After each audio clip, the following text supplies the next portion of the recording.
किसान भाइयों नमस्कार। आज हम बात करेंगे कपास की उन्नत खेती के बारे में। कपास की खेती कब और किस प्रकार करना चाहिए, इस वीडियो के माध्यम से बेस्ट वैरायटी, स्प्रे शेड्यूल, क्योंकि हरा तीला है, वाइट फ्लाई है, गुलाबी सुंडी है, और साथ में कब कौन सी दवाइयों का टॉनिक का स्प्रे करना चाहिए ताकि फ्लावरिंग ड्रॉपिंग की समस्या ना आए, और ज़्यादा से ज़्यादा पैदावार निकालने के लिए कौन सी दवाई को, कौन सी टॉनिक का सही समय पर स्प्रे किस चीज़ का करना है, कौन सी खादों का प्रयोग करना चाहिए, और बुआई के समय कौन कौन सी न्यूट्रिशन बेसल डोज का इस्तेमाल करना है। बेस्ट खादें, बेस्ट दवाई के साथ साथ सबसे अधिक पैदावार देने वाली उन्नत किस्में, खेत की तैयारी के साथ साथ पौधे से पौधे की दूरी कितनी रखनी चाहिए, इस वीडियो के माध्यम से हम आपको A to Z संपूर्ण जानकारी कवर करने वाले हैं। तो चलिए दोस्तों शुरू करते हैं। सूटेबल समय यानी कपास की खेती करने के लिए सबसे अनुकूल समय माना जाता है 15 अप्रैल से लेकर के 25 अप्रैल के बीच में आपको प्लांटेशन कर देना चाहिए। कुछ इलाकों पर लगभग मई के प्रथम और दूसरे सप्ताह तक बुआई होती है, लेकिन मध्य अप्रैल की बुआई काफ़ी बेस्ट मानी जाती है, यानी मानसून आने से पहले आपको बुआई कर देनी चाहिए। और अप्रैल महीना कपास की खेती करने के लिए सबसे बेस्ट समय माना जाता है। उन्नतशील किस्में, अच्छी पैदावार देने वाली, देखिए वैरायटी अलग अलग एरिया के हिसाब से अलग अलग वैरायटी तैयार की जाती है। बाकी आपके एरिया में जो उन्नत और सबसे बेस्ट किस्म हो उस वैरायटी का चुनाव आप कर सकते हैं। लेकिन अभी ओवरऑल चाहो हम MP की बात कर लें, UP की बात कर लें, महाराष्ट्र की बात कर लें, राजस्थान गुजरात की बात कर लें, तो यह किस्में इन इलाकों पर भी काफ़ी अच्छा परफॉर्मेंस कर रही हैं।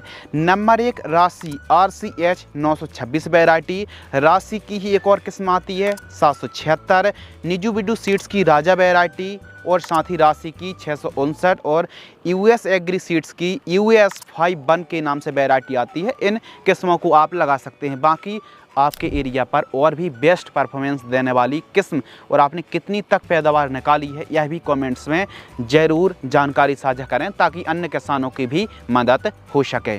भूमि और खेत की तैयारी की बात करते हैं।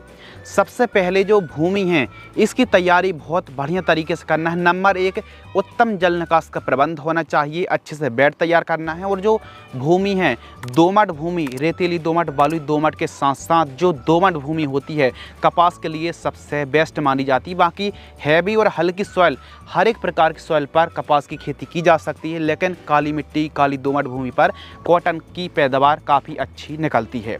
तो बढ़िया तरीके से आपको 1 से 2 बार कल्टीवेटर से खेत की तैयारी कराना है, मिट्टी को अच्छे से भुरभुरी कराना है। बेड कुछ इस प्रकार जो आप वीडियो पर देख रहे हैं ना, इस प्रकार आपको बेड तैयार करा लेना। यह हमारा कपास का फार्म एकदम तैयार हो चुका है। अब बात कर लेते हैं कि जब आप बुआई कर रहे हैं, बेड तैयार कर रहे हैं, तो बेसल डोज में कौन कौन सी खादों का इस्तेमाल करना चाहिए। 3 से 4 ट्राली गोबर की खाद यूज करना है, DAP 1 bag, SSP 1 bag, MOP कम से कम 20 से 25 किलोग्राम, और रीजेंट अल्ट्रा कम से कम 3 किलोग्राम। इनको अच्छी तरीके से मिक्स करना है। और उसके बाद बुआई के समय जब आप बेड तैयार कर रहे हैं तो इन खादों का इस्तेमाल करें। इससे nitrogen, phosphorus, potassium, sulphur, calcium जैसे तत्व, जिंक, बोरोन जैसे तत्व की पूर्ति होने वाली है। तो यह बहुत बढ़िया वाला बेसल डोज है। यदि भूमि बहुत अच्छी है तो गोबर की खाद प्रॉपर रखिए। DAP, MOP और SSP का डोज आधा भी कर सकते हैं यदि बढ़िया उपजाऊ भूमि है तो। बेड की चौड़ाई कितनी रखनी है, तो बेड विधि से ही आपको कपास की खेती करना है। बेड से बेड की दूरी 4.5 फीट के आसपास, बेड की चौड़ाई 2.5 फीट और बेड की ऊंचाई 1 फीट आपको रखना चाहिए। 1 एकड़ में 800 से 900 ग्राम सीड्स की रिक्वायरमेंट पड़ने वाली है। और कीमत 400 ग्राम सीड्स की कीमत 700 से 1000 रुपये के बीच में हमको कीमत देखने के लिए मिलती है। तो अपने एरिया के हिसाब से उन्नत किस्म की ही बुआई करनी है। और बेड विधि से आप खेती करेंगे तो मिट्टी को चढ़ाने में, सिंचाई करने में, खाद देने में और निराई गुड़ाई करने में काफ़ी आसानी हो जाती है। जड़ों का विकास बहुत शानदार होता है। बीज उपचार आपको ज़रूर करना है।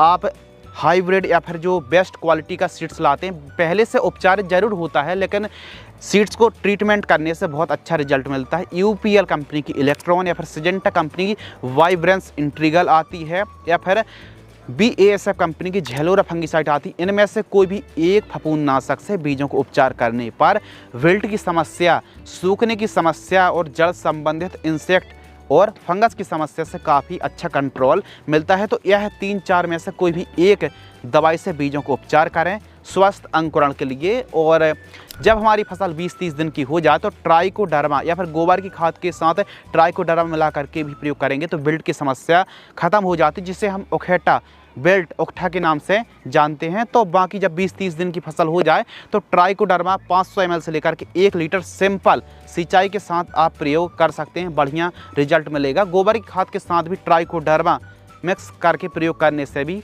विल्ट पर काफ़ी अच्छा कंट्रोल मिलता है। एक चीज़ और, हमने लास्ट ईयर या फिर लास्ट 2 ईयर से जो अनुभव किसानों से लिया है और एकदम सटीक विश्लेषण निकला है कि विल्ट की समस्या यदि आ रही है तो जो एक फंगीसाइड आती है फोस्टेल एल्यूमिनियम यानी बायर कंपनी की एलिट जो फंगीसाइड आती है, यह 2 वे फंगीसाइड ऊपर से नीचे और नीचे से ऊपर जाने की इस फंगीसाइड में क्षमता होती है।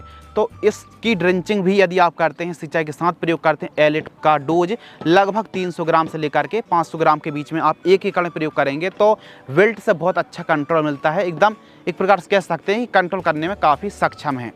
तो इन कार्यों को आप, इन प्रैक्टिसेस को आपको ज़रूर फॉलो करना चाहिए। विल्ट से बहुत अच्छा कंट्रोल मिलता है।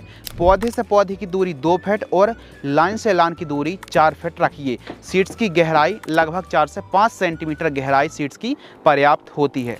कपास की फसल पर स्प्रे शेड्यूल बहुत ज़रूरी होता है, क्योंकि सही समय पर सही दवाई टॉनिक फंगीसाइड का स्प्रे करेंगे तभी जाके एक अच्छी पैदावार आपको मिलने वाली, स्वस्थ फसल रहने वाली है। तो कई प्रकार की समस्याएं आती, जैसे हरा तीला है, एफिड्स, जैसिड, सफ़ेद मक्खी है, गुलाबी सुंडी है और वाइट फ्लाई बहुत ज़्यादा परेशान करती है।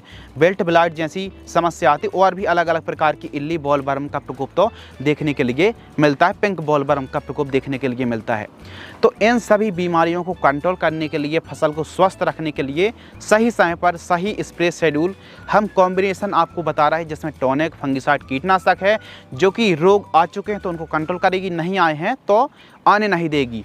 तो पहला जो स्प्रे है, जब हमारी फसल बुआई से लगभग 40 से 45 दिन के आसपास की होती है तो रोगोर इंसेक्टिसाइड जिसमें डाइमेथॉयड 30% EC है, इसका डोज 300 ml लेना है। और इसके साथ आपको लेना है एमामेक्टिन बेंजोएट 80 ग्राम, M45 400 ग्राम प्रति एकड़ की दर से स्प्रे करें 200 लीटर पानी में घोल करके। दूसरा स्प्रे 70 से 75 दिन की फसल होती है। तीसरा स्प्रे 95 दिन से लेकर के 100 दिन। और वहीं फोर्थ स्प्रे 120 से 125 दिन के आसपास की जब हमारी कपास की फसल होती है तो डाउ की डेलीगेट, इसके साथ सुमिटोमो की टाबोली और अदामा की कस्टोडियो फंगीसाइड का स्प्रे आप कर सकते हैं मिक्स करके। जब भी आप इन दवाइयों को मिला रहे हैं, मिलाने का तरीका अलग अलग दवाई को अलग अलग बाल्टी पर अच्छे से घोल लीजिए, फिर पानी पर मिक्स करें। घोलने पर कोई भी समस्या नहीं आएगी। सिंचाई करें, शाम टाइम स्प्रे करेंगे ना तो बेहतरीन आपको रिजल्ट मिलने वाले हैं।